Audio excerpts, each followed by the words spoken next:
संदेश यहाँ मैं नहीं स्वर का लाया। यह कविता मैथिली शरणगुप्त जी द्वारा रचित महाकाव्य साकेत का 8वां अंश है। इस कविता में कवि ने भगवान राम का मानव जीवन के रूप में अवतार लेने का उद्देश्य स्पष्ट किया है और साथ ही साथ यह भी दर्शाया है कि भारत भूमि बड़ी ही पवित्र वह श्रेष्ठ भूमि है जिससे आकर्षित होकर किसी श्रेष्ठ फल के रूप में प्रभु श्री राम ने इस धरा पर जन्म लिया है और यहाँ समाज में व्याप्त शोषण और अत्याचारों को दूर कर मानव जीवन को सुख प्रदान करने का उनका मूल उद्देश्य रहा है और इसी कारण से वो इस धरती को स्वर्ग बनाने का अपना यथासंभव प्रयास करते हैं। कवि कहता है आपकी जो फर्स्ट पद्यांश है उस पद्यांश को कराने से पूर्व मैं आपको संदर्भ प्रसंग के बारे में बताऊंगी। इस कविता में जितने पद्यांश हैं उन सभी पद्यांशों के लिए हमें एक ही संदर्भ और एक ही प्रसंग लिखना है तथा जो विशेष भी फर्स्ट पद्यांश का बताऊंगी वो विशेष भी सभी में लिखना है। तो फर्स्ट पद्यांश कराने से पूर्व उस पद्यांश का जो संदेश यहाँ में नहीं स्वर्ग का लाया कविता मैथिली शरणगुप्त जी द्वारा रचित महाकाव्य साकेत का अति लघु अंश है। श्री राम मनुष्यत्व का नाटक खेलने के लिए अवतरित हुए हैं। प्रभु श्री राम ने संसार में दीन दुखी विवश व्याकुल और शापित लोगों के कष्टों को दूर करने के लिए अवतार लिया है। संसार में नवीन वैभवता का संचार करना और मनुष्य को ईश्वर प्राप्ति कराने ही उनके अवतार का लक्ष्य है। वे पुण्य भूमि भारतवर्ष रूपी उपवन के जंखाड़ दूर कर इस धरती को स्वर्ग में परिवर्तित करने का महान लक्ष्य लेकर अवतरित हुए हैं। अब इसका जो आपको प्रसंग देना है वो प्रसंग है प्रस्तुत अवतरण आधुनिक हिंदी कविता नामक पाठ्य पुस्तक में संकलित संदेश यहाँ में नहीं स्वर्ग का लाया से अवतरित है। मैथिली शरणगुप्त जी द्वारा रचित महाकाव्य साकेत के 8वें सर्ग में यह कविता उद्धृत है। प्रभु श्री राम दुखी भयभीत विवश विकल निर्बल और दीनहीन के दुखों को दूर कर उन्हें अभय प्रदान करने के लिए मानव जीवन के रूप में अवतरित आए हैं। कवि गुप्त जी ने प्रस्तुत कविता में नायक राम के अवतार व जंगल में जाने के उद्देश्य के माध्यम से शासक का जनता के प्रति कर्तव्यों का उल्लेख किया है। कवि कहते हैं जो आपका फर्स्ट पद्यांश है, निज रक्षा का अधिकार रहे जन जन को। नित निज नहीं अपन नित्य दे रखा, नित का अर्थ लगातार, रक्षा मीन सुरक्षा, अधिकार अधिकार, जन जन प्रत्येक व्यक्ति को। कवि कहता है प्रत्येक व्यक्ति को अपनी सुरक्षा करने का अधिकार सदैव मिलना चाहिए। नित का अर्थ लगातार अर्थात सदैव मिलना चाहिए। सबकी सुविधा का भार किंतु शासन को, शासन में राजा, सब व्यक्तियों के सुख सुविधाओं का ध्यान राजा को रखना चाहिए। कहने का तात्पर्य यह है कि लोकतांत्रिक शासन व्यवस्था में यह होना चाहिए कि एक राजा अपनी प्रजा की सुख सुविधाओं का ध्यान रखे। मैं आर्यों का आदर्श बताने आया। आर्यों से तात्पर्य श्रेष्ठ भारतवासी। मैं भारतवासी जो कि अपने सद्गुणों के कारण श्रेष्ठ रहे हैं, आदर्श, और उनके आदर्श भी श्रेष्ठ व उच्च रहे हैं, उन भारतवासियों को मैं भारत के भी आदर्श सिद्धांतों को याद दिलाने आया हूँ।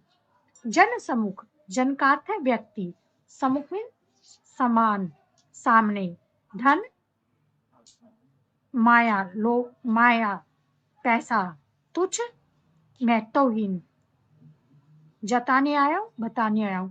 मैं व्यक्ति के समक्ष, मनुष्य के समक्ष धन को तुच्छ बताने आया हूँ, अर्थात मानव के समक्ष धन की कोई महत्ता नहीं है, मानव प्रमुख है, धन गौण है। सुख शांति हेतु मैं क्रांति मचाने आया। क्रांति का अर्थ है परिवर्तन और दूसरा इसका अर्थ है आंदोलन। मैं जनता को सुख शांति देने के लिए, हेतु के लिए, मैं जनता को सुख शांति प्रदान करने के लिए क्रांति मचाने आया हूँ, संसार में परिवर्तन करने आया हूँ, अर्थात एक ऐसा आंदोलन करने आया हूँ जिससे समाज के सभी वर्गों को सुख शांति प्राप्त हो। विश्वासी का विश्वास बचाने आया हूँ। विश्वासी जो विश्वास करते हैं, जो भारत भूमि पर और भारत देश के सिद्धांतों पर, नीति नियमों पर, आदर्शों पर विश्वास करते हैं, मैं उनके विश्वास की रक्षा करने आया हूँ, अर्थात उनका भारत भूमि पर जो विश्वास है वो विश्वास जो का तो बना रहे। मैं आया उनके हेतु हूँ कि जो तापित है, तापित का झुलसे हुए अर्थात दुखी है, हेतु में के लिए। प्रभु श्री राम कहते हैं, मैंने इस धरती पर उन व्यक्तियों के लिए जन्म लिया है जो दुखी है, जो पीड़ित है, जो विवश विकल बलहीन दीन शापित है। विवश का मजबूर, विकल का बेचैन, बलहीन का कमजोर, दीन का कमजोर, शापित में श्राप से ग्रस्त। प्रभु श्री राम का जन्म इसलिए हुआ है कि वो मजबूर, बेचैन, कमजोर, लाचार और श्राप से ग्रस्त व्यक्तियों की सहायता कर सके। हो जाए अभय वे जिन्हें की भय भाषित है, भय डर, भाषित में डरे हुए, जो व्यक्ति डर से डरे हुए हैं, अर्थात उन पर डर का इतना आतंक छाया हुआ है कि वो उस डर से बाहर नहीं निकल पा रहे, अर्थात भयभीत है, डरे हुए हैं अंदर से। उनके भय को, डर को दूर करने के लिए प्रभु श्री राम ने जन्म लिया है। हो जाए अभय वे, अभय का अर्थ है निडर, उन व्यक्तियों में निडरता का संचार करने के लिए प्रभु श्री राम ने जन्म लिया है जिनके दिल पर, जिनके मन पर डर रूपी आतंक छाया हुआ है, अर्थात उनके मन पर डर का इतना कब्जा हो गया है, इतनी डर की अधिकता हो गई है कि वो भयभीत रहते हैं, हर वक्त वो आशंकित रहते हैं, डरे रहते, घबराते रहते हैं। उनके डर को दूर करने के लिए, उन्हें निडर करने के लिए प्रभु श्री राम ने जन्म लिया है। जो कोणोप कुल से, कोण का अर्थ है राक्षस, कुल का अर्थ है समूह, मुख का अर्थ है गूंगे, सदृश का अर्थ है समान, शासित है, शोषित है। वो व्यक्ति जो राक्षसों के द्वारा शासित है, अर्थात राक्षस कुल के द्वारा उनका शोषण किया गया है, मुख सदृश जिसके समान वे, जिसके कारण वो गूंगे के समान हो गए, मुख सदृश गूंगे के समान हो गए, अर्थात राक्षस वर्ग के द्वारा उन पर इतना अत्याचार किया गया है, उनका इतना शोषण किया गया है कि वो गूंगों के समान चुप हो गए हैं। मैं आया जिसमें बनी रहे मर्यादा।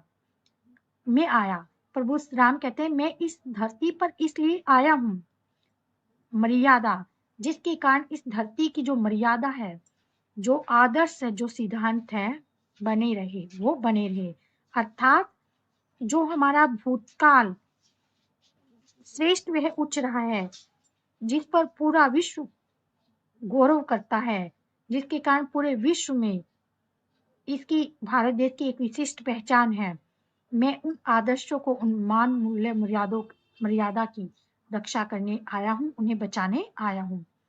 बच जाए परबल से मीटे ने जीवन सादा। परबल से यहाँ तात्पर्य है कि तीव्रता, लेकिन यहाँ पर विनाश, मीटे ने जीवन सादा। अब कवि कहता है कि समाज किसी भी प्रकार की परलय से बच जाए, ये परबल नहीं, परलय आएगा, परलय, बच जाए परलय से, परलय का अर्थ है विनाश, मिटे ने जीवन सादा, यह संसार परलय से बच जाए, अर्थात संसार में जो विनाश होने की संभावना है, भारतवर्ष में जो विनाश होता जा रहा है, मनुष्य जो अपने आदर्शों से, अपने सिद्धांतों से गिरते जा रहे हैं, उन्हें बचाने के लिए आया हूँ। मिटे ने जीवन सादा, और यहाँ के व्यक्ति जो सीधा सरल जीवन जीते हैं, वो सिद्धांत खत्म न हो पाए, मिटे ना, वो ना मिट पाए। सुख देने आया हूँ, सुख देने आया, दुख झेलने आया। प्रभु श्री राम कहते हैं, मैं जनता को सुख प्रदान करने के लिए आया हूँ, अर्थात जनता को खुशियां और आनंद देने आया हूँ। दुख झेलने आया, दुख में कष्ट पीड़ा, और जिन दुखों को, पीड़ाओं को, कष्टों को वो झेल रहे हो, उनको मैं उनसे दूर करने के लिए आया हूँ, उन्हें स्वयं लेने आया हूँ। अर्थात मैं उनके दुखों को दूर कर उन्हें खुशी प्रदान करना चाहता हूँ। मैं मनुष्यत्व का नाटक खेलने आया। मनुष्यत्व का से तात्पर्य मानवता का, और मैं इस समाज में मानवतावाद की भावना का विकास करने आया हूँ। अर्थात मैं मानवता का नाटक करने आया, अर्थात मनुष्य रूप में मैंने जो जन्म लिया वो इसी कारण से लिया है। मैं यहाँ एक अवलंब छोड़ने आया। अवलंब का अर्थ है सहारा। भारतवासी जो कि राक्षस कुल के कारण, शोषित होने के कारण बेसहारा हो रहे हैं, असहाय हो रहे हैं, जो डरे हुए हैं, अवलंब छोड़ने आया। मैं उन्हें एक सहारा देने आया हूँ, अर्थात उनके जीवन में विश्वास जगाने आया हूँ। गढ़ने आया हूँ, गढ़ने का अर्थ है निर्माण करने। मैं यह निर्माण करने के लिए आया हूँ, अर्थात भारत के आदर्शों और सिद्धांतों को पुनः जीवित करने के लिए आया हूँ, नहीं तोड़ने आया, और किसी भी चीज को तोड़ने नहीं आया हूँ। अर्थात वर्ग भेद उत्पन्न करने के लिए मैं नहीं आया हूँ, या मानव मानव के बीच में दूरी खड़ा करने के लिए नहीं आया हूँ, अपितु उन्हें जोड़ने के लिए, उन्हें एक करने के लिए आया हूँ। मैं यहाँ जोड़ने नहीं, बांटने आया हूँ। यहाँ जोड़ने नहीं से तात्पर्य धन एकत्रित करने। प्रभु श्री राम कहते हैं, भारत की भूमि जो कि सुख समृद्धि से संपन्न थी, जो कि वैभवशालिनी थी, जहाँ पर अपार धन संपदा है, मैं उस धन संपदा को एकत्रित करने के लिए, जोड़ने के लिए यहाँ पर नहीं आया हूँ, बांटने आया हूँ, अपितु जनता को उन्हें बांटने के लिए आया हूँ।